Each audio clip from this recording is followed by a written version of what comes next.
Green Firewalls Part 2. In this part of the presentation, we go into more depth, exploring some of the concerns about planned burns.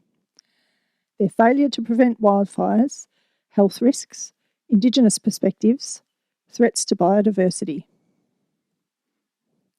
And if you would like to fact-check this information, you'll find a list of more than 100 scientific research papers and references at the end of the presentation. In part 1 of this presentation, you heard that planned burns are now the most widely used tool for hazard reduction, and that the number of planned burns has increased dramatically in the past decade as people's fire fears have escalated.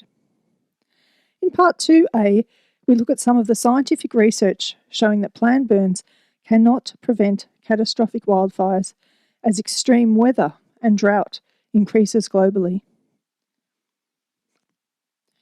In a journal article about the forests in the Sydney region, researchers observed that in extreme weather, even 1-year-old burnt patches have a low likelihood of stopping unplanned fires.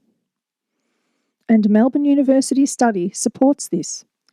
Professor Patrick Baker used rural fire service data to compare the size and severity of Black Summer's bushfire area with the fuel reduction burns that had previously occurred over the past 5 years. He found the majority of area where there had been prescribed burns was once again raised by fire, despite having been burnt already.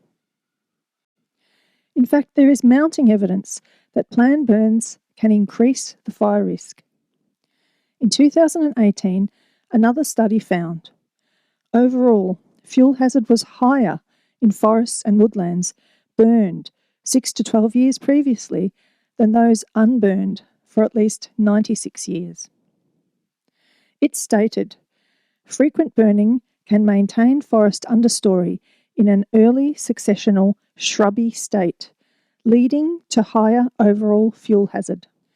A different study about the reaccumulation of fuel supports this by showing in prescribed burnt forests with average yearly rainfall of 900 to 950 millimetres, all fuel categories recovered to very high within 7 years, with elevated fuels exceeding pre-fire loads by up to 200%.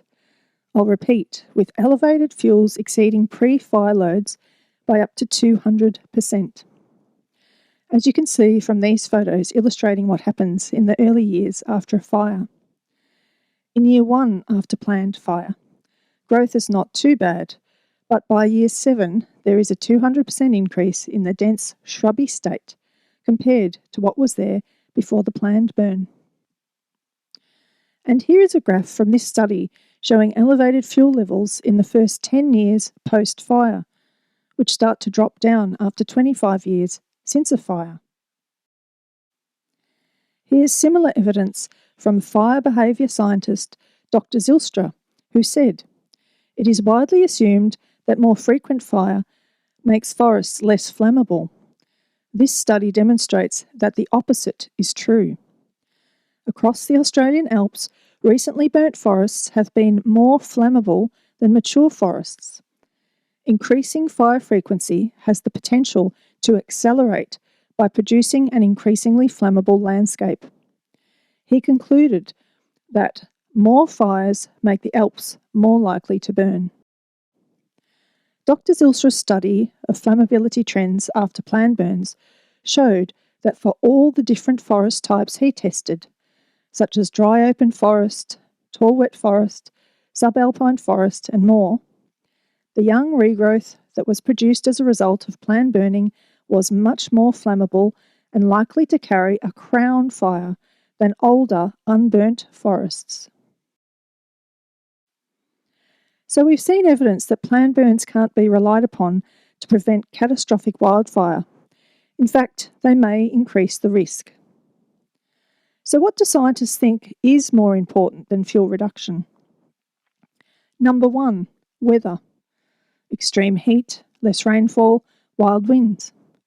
Number 2, ignition management effort to extinguish a fire when it first starts, were both found to be more important than fuel management in determining total area burned in 5 landscape fire models.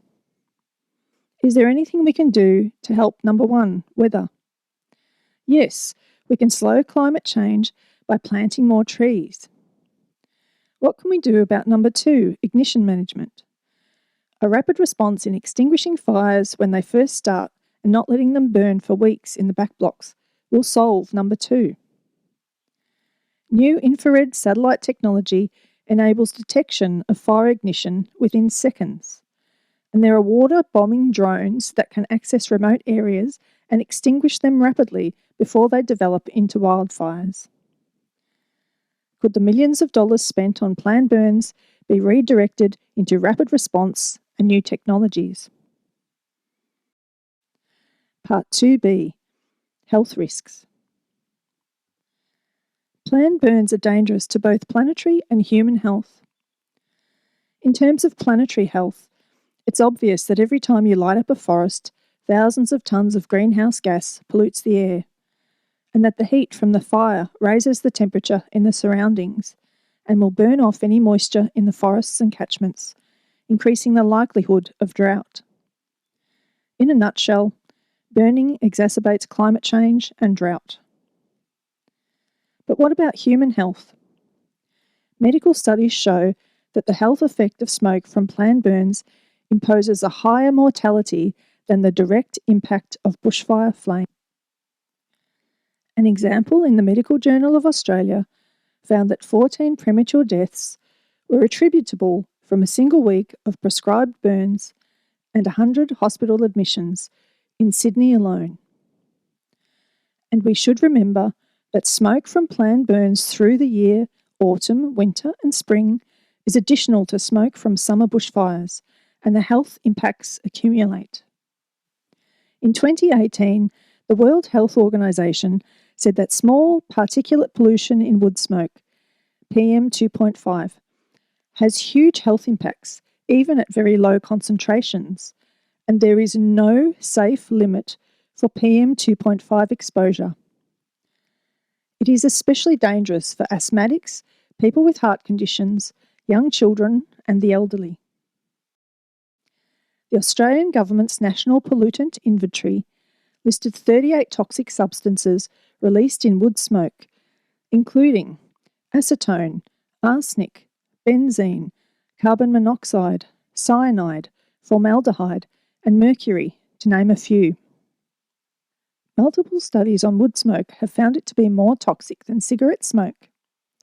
Acrolein in wood smoke suppresses the immune system. Burning just 1 kilogram of wood produces as much acrolein as in the smoke of 880 cigarettes. So imagine the amount of acrolein released when you light up a forest.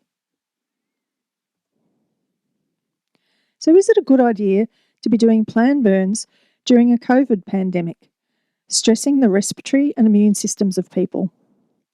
And in Europe, the rapid COVID spread in some regions was linked to air pollution, where the particles acted like carrier taxis for the viruses to hitch a ride.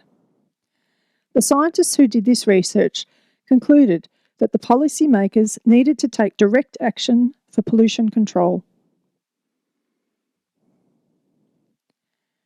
Feeling wheezy and can't breathe? Oxygen-giving trees can help you with that. Let's take a moment to breathe.